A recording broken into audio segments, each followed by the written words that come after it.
அனைவருக்கும் வணக்கம். நான் உங்கள் ஏகே சமையலேருந்து பேசுகிறேன். இன்னைக்கு சாஃப்டான இடியாப்பம் அது எப்படி செய்யுதுன்னு பார்க்கலாம். வாங்க வீடியோக்குள்ளே போகலாம்.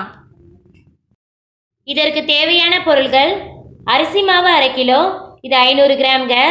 பால் 100 ml எடுத்திருக்கேன். தேங்காய் எண்ணெய் 2 ஸ்பூன்.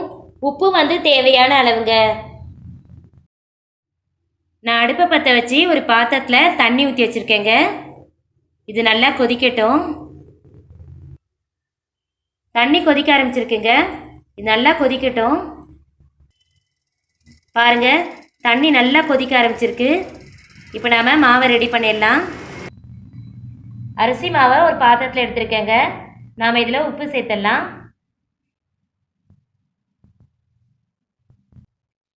இதை நல்லா கலந்துக்கோங்க.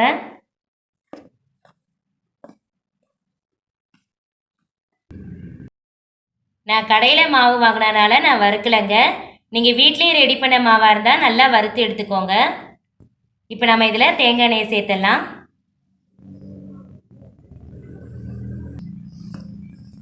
இதை நல்லா கலந்துக்கோங்க.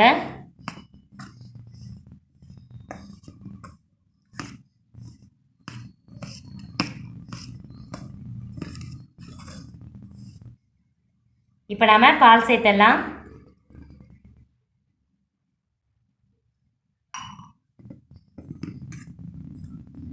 நல்லா கலந்துக்கலாம்.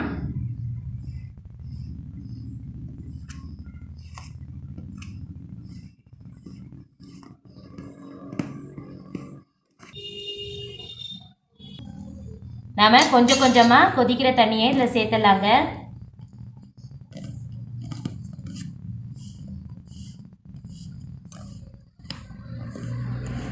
இந்த மாதிரி ஒரு ஸ்பூன் வச்சோ இல்லை கரண்டி வச்சோ நல்லா கலந்துக்கலாம்.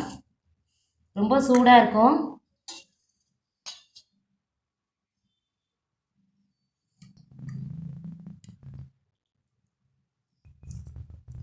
மாவு ரெடி ஆயிடுச்சுங்க. இப்போ ரொம்ப சூடாக இருக்குது. இது நல்லா ஆறட்டுங்க. நம்ம கை வச்சு நல்லா பிசைஞ்சிக்கலாம். இது நல்லா ஆறிடுச்சிங்க. நல்லா பிசைய ஆரம்பிச்சிருங்க.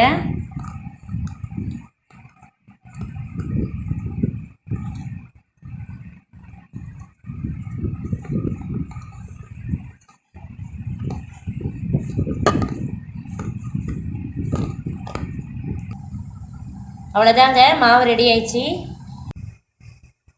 நான் முறுக்கச்சு எடுத்துருக்கேங்க. இந்த மாதிரி இடியாப்பம் எடுத்துக்கோங்க. நாம் ரெடி பண்ணி வச்ச மாவை ஃபில் பண்ணிக்கலாங்க. மாவு ஃபில் பண்ணி ரெடியாக இருக்குங்க. நான் இடியாப்ப தட்டில் எண்ணெய் தடவி வச்சுருக்கேங்க. இப்போ நாம் பிழிய ஆரம்பிச்சிடலாம்.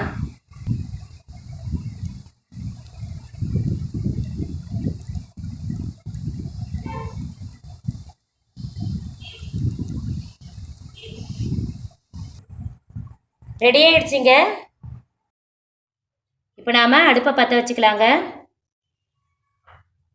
ஒரு இட்லி பாத்திரம் வச்சுக்கலாம்.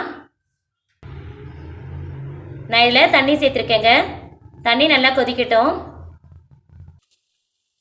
தண்ணி நல்லா கொதிக்க ஆரம்பிச்சிருக்குங்க. நாம் ரெடி பண்ணி வச்சுருக்க இடியாப்ப தட்டை இதில் வச்சிடலாம். இடியாப்ப தட்டை வச்சாச்சுங்க. இப்போ நாம் மூடி போட்டுடலாம். இது நல்லா வேகட்டும். 7 நிமிஷம் கூட ஆயிருக்குங்க. இப்போ நாம் ஓப்பன் பண்ணி பார்க்கலாம்.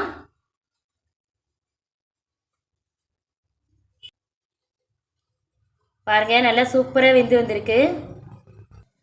இப்போ நம்ம ஸ்டவ் ஆஃப் பண்ணிடலாங்க. நாம் இதை தட்டுக்கு மாற்றிக்கலாங்க. சாஃப்டான இடியாப்பம் சூப்பராக ரெடி ஆயிடுச்சிங்க. நான் சைட் டிஷ்ஷாக தேங்காய் பால் வச்சுருக்கேங்க. நீங்கள் வெஜிடபிள் குருமா வச்சும் சாப்பிட்லாம். நீங்கள் நான் வெஜிடேரியனாக நீங்கள் சிக்கன் குருமா, அதே மாதிரி ஆட்டுக்கால் பாயா, அதெல்லாம் சைட் டிஷ்ஷாக வச்சு சாப்பிட்டா செம்மையாக இருக்குங்க இடியாப்பத்துக்கு. கண்டிப்பாக நீங்கள் ட்ரை பண்ணி பாருங்கள். செஞ்சு பார்த்து எப்படி இருக்குன்னு எனக்கு கமெண்ட்டில் சொல்லுங்கள். லைக் பண்ணுங்கள், ஷேர் பண்ணுங்கள், சப்ஸ்கிரைப் பண்ணுங்கள். மறக்காமல் பெல் பட்டனை அழுத்துங்க. தேங்க்ஸ் ஃபார் வாட்சிங். தேங்க்யூ.